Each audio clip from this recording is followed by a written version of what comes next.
Just face it, man. You were guilty of being a cheater.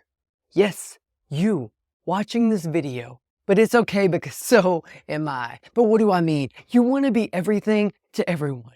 You want to achieve greatness. You want to be the best husband to your wife. You want to be the best father to your kids. You want to be the best leader to your organization and community. So you cheat on your wife with your kids. You cheat on your kids with your work and your community. When will this toxic cycle end? Well, good news, friends, because today we're diving into this crippling guilt that we know of as dad guilt. It resonates with many of us, including myself. So be sure to stick around until the end. Watch this entire video because at the end, I'm going to give you the 3 unorthodox ways to practically attack and overcome this dad guilt that you're currently facing and struggling with. I recently, or not so recently, heard Ed Milet say, one of the most insidious forms of child neglect is a parent who doesn't chase their dreams and potential. And honestly, I agree 1,000%. I think we do a huge disservice to our kids when we make them the center of our world. I know you've seen the people on Facebook, the moms, the dads that say, my entire world. Stop. I know it sounds extreme, but hear me out. Your goal as a parent is to raise adults, men and women, not to raise boys and girls. I know that's hard to hear about little Timmy or little Susie, but when we make them our world, 2 things happen. We don't allow them the opportunity to become their full selves and to step into their God, purpose, and calling. And 2, we often neglect our spouse in the process. May I remind you that in 18 years, your kids will go start a life without you. They will no longer be on your payroll. They will no longer be in your house needing you to take care of them. And when that happens, you'll be left alone with your spouse again. Will you still know that person that's laying next to you? Will you know the person that you've raised your kids with, or will they have become a distant stranger? I want you to picture this for a moment. You're a dedicated father, fueled by your passion and purpose over the fleeting pleasures of this world has to offer. And you're caught in this crossfire of family commitment and your personal aspiration, dreams, and goals. I've been there, friend. But let me share a story with you that really changed the game for me. See, there was a time when I felt torn between the desire to be a superhero dad for my family and my relentless pursuit of my own goals and dreams. Have you been there? It's a battleground of the mind, countless sleepless nights, feeling the weight of letting your loved ones down, mixed with the frustration of not feeling fulfilled in your purpose and your calling, your dreams. But here's the truth. Being a dedicated dad doesn't mean giving up on your dreams entirely. It's about finding the rhythm between your family and your meaningful mission. I want to ask you, where do they interconnect? Where do they live on a parallel? See, I've discovered a mindset shift that's changed everything for me. It's about understanding that your dreams aren't separate from your role as a father and a leader. They enhance it. It's a powerful distinction to shift your entire way of thinking. How do you overcome and conquer dad guilt in a way that aligns with who you are? How do you stop cheating on everyone, including yourself? Well, here are 3 game-changing strategies that work wonders for me. And number 1 is the red print of presence. Ever find yourself physically present but mentally checked out? I can remember there was this time going on a date with my wife. We were at a local taco shop and we were enjoying some barbacoa tacos and queso. If you're from Texas like me, you know that, man, that is like the holy grail. Barbacoa tacos, street tacos, some great queso. There was a moment that my wife was telling me a story about her day as a hairstylist when suddenly she stopped in the middle.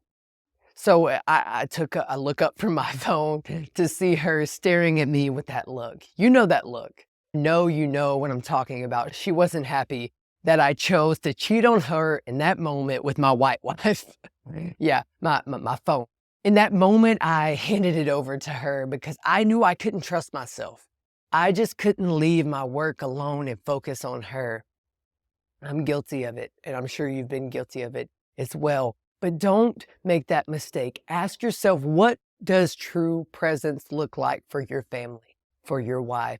It's not just being there. It's about being fully engaged. I created a red print. Yes, pun intended, not a blueprint, a red print that suits my family dynamic. I challenge you to do the same. Ask yourself what quality time matters most to you and them. Then craft a plan of action to ensure that you master the art of being fully present. If you need help with this, a good news, friend, because in the description you'll find a link that will help you go through this self-awareness journey so you can download this free guide today, and it's really going to kickstart the way that you navigate being more present, really navigate those areas of your life. And then the next point that I have for you is the catalyst of compromise and communication. Now you see, communication is that secret sauce. So is compromise. As a husband and a father, we must be no stranger to sacrifice and service.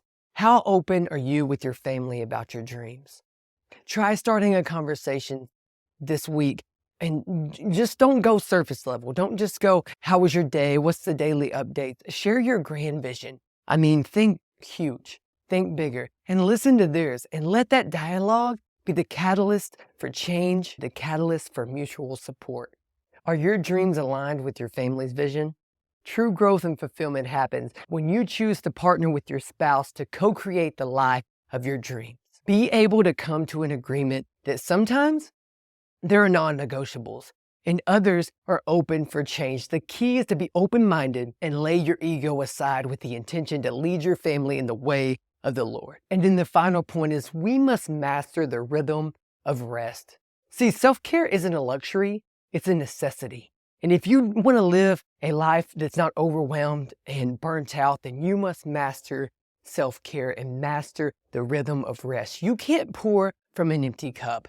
If you don't lead yourself first, how do you expect to lead your family or your business or your community? I want to ask you today, what rejuvenates you? What brings you rest? Establish routines that recharge your mind, body, and spirit, whether it's a morning routine or a hobby or a creative outlet or a quiet reflection by the water, taking a walk. You must carve out that sacred time. Make it a foundation of your day. Know that when you show up for yourself, you show up for others. Don't use this time to neglect those you care about. Remember the quote from Ed Milet we mentioned.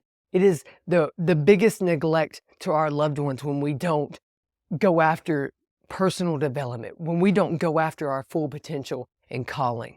But use this time as a time to connect with God, realign to His plan for your life and your family's life.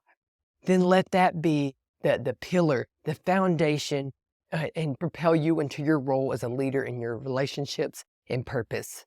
Now, how can you infuse your life with these rhythm of rest? That is what I want you to ask yourself today. Now, as we wrap up and you ponder these practical steps that you can take, I want to challenge you and encourage you to take action on them. Don't just sit around and mull around. And remember, dad guilt is not a life sentence. It is a challenge that we can overcome.